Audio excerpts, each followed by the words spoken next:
السلام عليكم ورحمة الله وبركاته. ازيكم حبايبي، عاملين ايه؟ ان شاء الله انا هعمل لكم شوية لحمة روعة. انت عندك لحمة حمرا زي دي اهي كده وما فيهاش حتة سمين، هنعمل ايه؟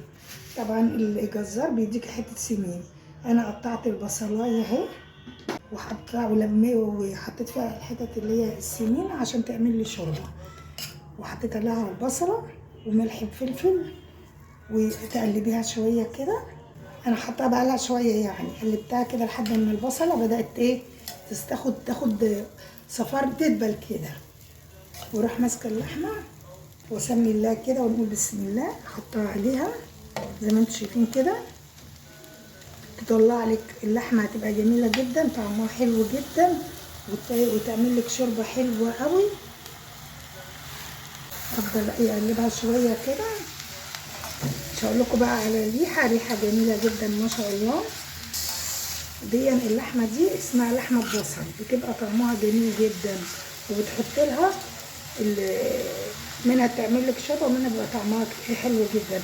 فانت ما بتكتريش الميه عليها، لان ايه يخلي طعم، يعني بتاخدي منها شويه شوربه وبتبقى طعمها فعلا جميل جدا.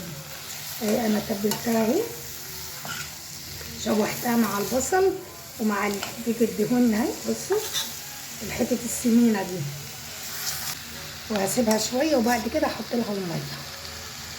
بصوا يا حبايبي، اهي اللحمه بسم الله ما شاء الله اللي انا عملتها لكم دي ام بصل اهي، ودي اخدت منها الشوربه دي اهي عشان ايه هسقيها المحشي.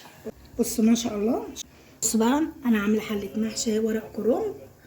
بصوا بسم الله ما شاء الله، عشان النهارده ان شاء الله ايه هنعمل المحشي ده جنب اللحمه اللي هي ام بصل. وهي الشوربه اهي.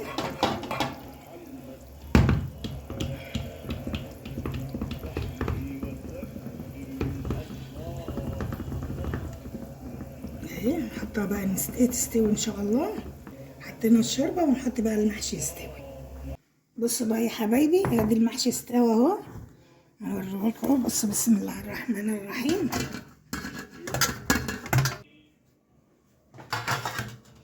اللحمه اهي ام بصل اهي بالشوربه. بصوا ما شاء الله.